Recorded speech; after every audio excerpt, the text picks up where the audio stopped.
এটা যথেষ্ট ডাঙৰ সিদ্ধান্ত গ্ৰহণ কৰোঁ। আপোনালোকে জানে যে ইমান দিনে NPS OPS ৰাজ্য চৰকাৰৰ কৰ্মচাৰীসকলৰ বাবে এটা আলোচনাৰ বিষয়বস্তু আছিলে। ভাৰত চৰকাৰে এটা সিদ্ধান্ত গ্ৰহণ কৰিছিল যে 25 বছৰ কাম কৰি থকা যিসকল চৰকাৰী কৰ্মচাৰী তেওঁলোকে যেতিয়া ৰিটায়াৰমেণ্ট হয় তেওঁলোকক আমি পুৰণি পেঞ্চন আঁচনিৰ দৰেই আমি পেঞ্চন প্ৰদান কৰিম। আৰু যিসকলে 10 বছৰ কাম কৰি তেওঁলোকে ৰিটায়াৰমেণ্ট হ'বলগীয়া হয় তেওঁলোকৰ কাৰণেও আমি পেঞ্চনৰ ব্যৱস্থা কৰিম। আৰু পেঞ্চনৰ লগতে তেওঁলোকে DA আদিও লাভ কৰিব। আৰু এই নতুন স্কিমটোৰ নাম দিছিলে ইউনিফাইড পেঞ্চন স্কিম। তাৰমানে OPS আৰু NPS দুইটাৰে সামঞ্জস্য ৰাখি ভাৰত চৰকাৰে চৰকাৰী কৰ্মচাৰীসকলক নিশ্চিতভাৱে পেঞ্চন প্ৰদান কৰিবলৈ ইউনিফাইড পেঞ্চন স্কিম আৰম্ভ কৰিছিল। দেশৰ 4খন ৰাজ্যই ইউনিফাইড পেঞ্চন স্কিম এতিয়ালৈকে গ্ৰহণ কৰিছে। আজি আমাৰ ৰাজ্য চৰকাৰেও এই ইউনিফাইড পেঞ্চন স্কিম অসমৰ চৰকাৰী কৰ্মচাৰীসকলৰ বাবে এডপ্ট কৰে। ইয়াৰ ফলত ৰাজ্যত বহু দিনৰ পৰা চলি থকা NPS আৰু OPSৰ বিতৰ্ক সামৰণি পৰিব। যিসকলে NPSত থাকিব খোজে, বিশেষকৈ যিসকল ডেকা ল'ৰা নতুনকৈ নিযুক্তি হৈছে তেওঁলোকে NPSতে বেনিফিট বেছিকৈ পাব UPSতকৈও। কিন্তু আমি দুইটা অপশ্যন তেওঁলোকৰ বাবে খুলি দিছো যে তেওঁলোকে নিজে বিচাৰিলে NPSতো থাকিব পাৰিব বা তেওঁলোকে UPSতো যাব পাৰিব। UPSলৈকে যোৱা মানে তেওঁলোকে নিশ্চিত পেঞ্চন OPSৰ লোকসকলে যেনেকে পাই আছিলে অল্ড পেঞ্চন স্কিমৰ, UPSত গ'লে তেওঁলোকে নিশ্চিতভাৱে পেঞ্চন লাভ কৰি থাকিব। আজি এই আঁচনিখন ৰাজ্য চৰকাৰৰ কেবিনেটে গ্ৰহণ কৰে আৰু এবছৰৰ ভিতৰত কৰ্মচাৰীসকলে সিদ্ধান্ত ল'ব পাৰিব যে আমি NPSত থাকিম নে আমি UPSলৈকে যাম। ইয়াৰ ফলত ৰাজ্যত চলি থকা বা দেশত চলি থকা এটা বহুদিনীয়া বিতৰ্কৰ সামৰণি পৰিব বুলি আমি আশা কৰিছো। আজি কেবিনেটত কেইটামান আৰু গুৰুত্বপূৰ্ণ আমি সিদ্ধান্ত লৈছো। এটা হৈছে প্ৰতিজন চৰকাৰী কৰ্মচাৰীয়ে সৃষ্টিৰ আনন্দ ল'ব আৰম্ভ কৰিব।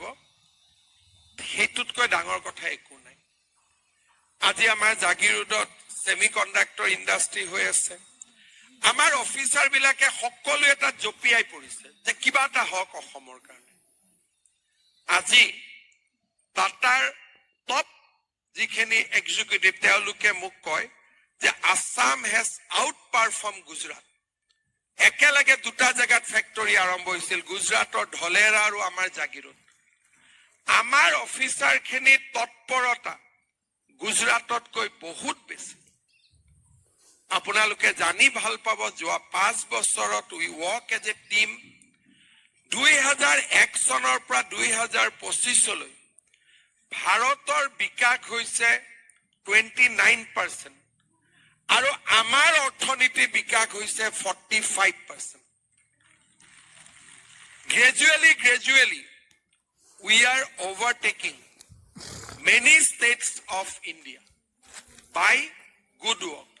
কিন্তু এতিয়াও আমি পাৰফেক্ট পজিশনত যোৱা নাই। 30% কৰ্মচাৰী, 40, 50, 60, but still there are people যোনে এতিয়াও টিমত সোমোৱা নাই।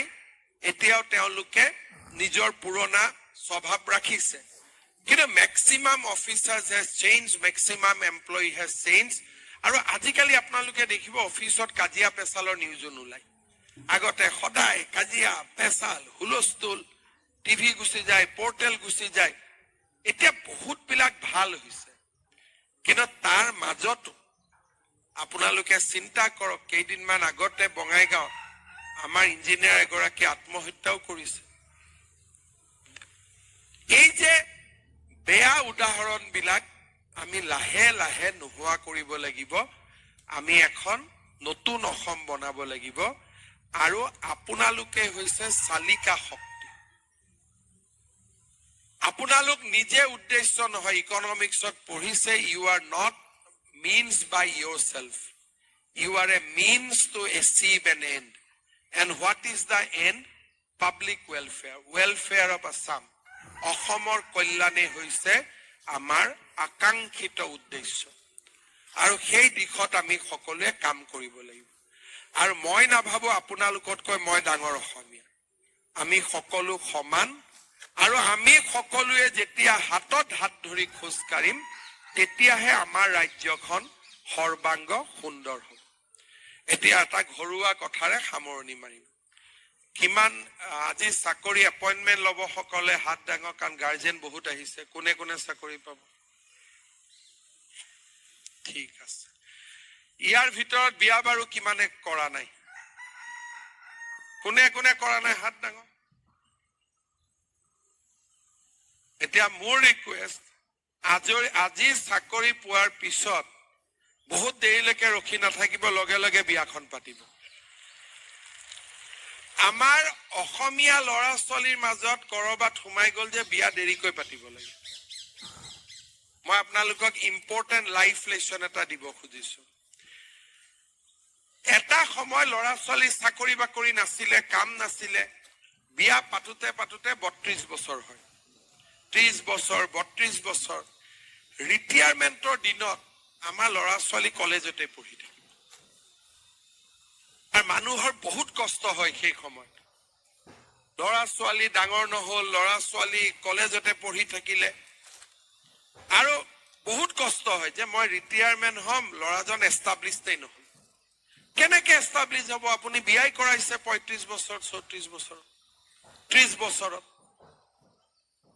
আজিলৈকে চাকৰি নাই বুলি যোনে যোনে বিয়া কৰোৱা নাই, ঠিক আছে, কিন্তু 6 মাহৰ ভিতৰত বিয়া পাতিব লাগে চাকৰি পোৱাৰ পিছত। ল'ৰা কোন হ'ব, ছোৱালী কোন হ'ব, এইটোত মোৰ এডভাইচ নাই। যাৰ যেনেকে আজি দেউতাক মাকো আছে, মই দেউতাক মাককো অনুৰোধ কৰিম, ধৰি বান্ধি 6 মাহৰ ভিতৰত বিয়া পাতি দিব।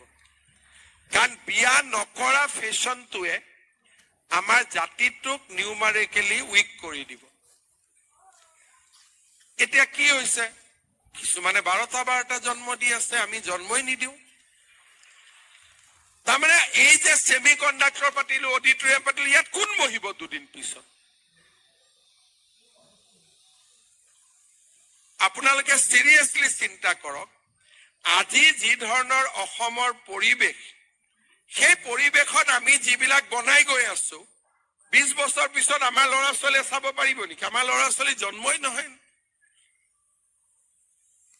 বাপৰে, এটা আছে আৰু মানে বহুত কষ্ট। আৰে বাবা, চৰকাৰে কৈ থৈছে 2টালৈকে জন্ম হ'ব লাগে। আমি যদি জাতিটোক আগবঢ়াই লৈ নাযাওঁ, population science is very very important. যদি অতিৰিক্ত জন্ম হ'ব নালাগে এখন দেশত, কিন্তু দেশখনত যিমান প্ৰয়োজন সিমান নিউ জেনেৰেশ্যন আমি পাই থাকিব লাগে।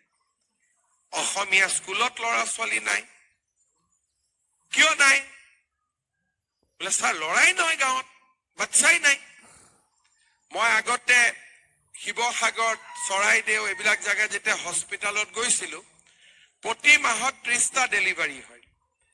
পিছত যাওঁ, ডেলিভাৰী কমে, মই নাৰ্ছসকলক মাতি আনি কওঁ যে তহঁতি কি কৰিলি ডেলিভাৰী 7টা? বোলে ছাৰ আমাৰ গাঁৱত ইমানেই জন্ম হয়, যিমান জন্ম হয় সিমানেই ইয়াত আহিছে। তাৰমানে আমাৰ অসমীয়া মানুহবোৰ এসময়ত নোহোৱা হৈ যাব নেকি? সেইকাৰণে আপোনালোকে এটা কথা চিন্তা কৰিব, পাৰ্চনেল লেভেলত দেৰিকৈ বিয়া কৰালে পেঞ্চনৰ সময়ত খুব কষ্ট পাব। যে ল'ৰা ছোৱালী এষ্টাব্লিছ হোৱা নাই, অমুক হোৱা নাই, তমুক হোৱা নাই। যিটো সময়ত লাষ্ট 5 years এনজয় কৰিব লাগে, সেই 5 years আপোনালোকে টেনচন লৈ থাকিব। আৰু টেনচনৰ নিয়ম কি? ডায়েবেটিছ হ'ব, হাৰ্ট প্ৰেছাৰ হ'ব, ষ্ট্ৰোক হ'ব, কাৰণ টেনশ্যনেতো এইবিলাকে প্ৰেজেণ্ট দিয়ে সেইকাৰণে প্ৰথম 55 হওঁতে মোৰ ল'ৰা ছোৱালীয়ে চাকৰি পাব লাগে ছেট আপ হৈ যাব লাগে আৰু তেতিয়ালৈকে অসমৰ ইমান পৰিৱৰ্তন হ'ব যে চাকৰি হাততে আমি পাম কোনো কষ্টই নাই কাৰণ অসম দ্ৰুত গতিত পৰিৱৰ্তন হৈ আছে কোনেও ভাবিব নালাগে যে অসমত সুবিধা নাথাকিব দ্বিতীয়তে আমাৰ ল'ৰা ছোৱালীয়ে এটা নতুন প্ৰজন্ম অসমক উপহাৰ দিয়ক এইটো আমাৰ এটা জাতীয় দায়িত্ব আৰু দেউতাক মাকে সকলোৱে ভাবে যে মৃত্যুৰ আগতে নাতিটোৰ মুখ চাই যাম সেইটোও এটা কথা থাকে আমাৰ ঘৰত সেইকাৰণে আজি চাকৰি পাই যোনে যোনে বিয়া কৰোৱা নাই 6 মাহৰ পিছত বিয়া পাতি ল'ব ঠিক আছে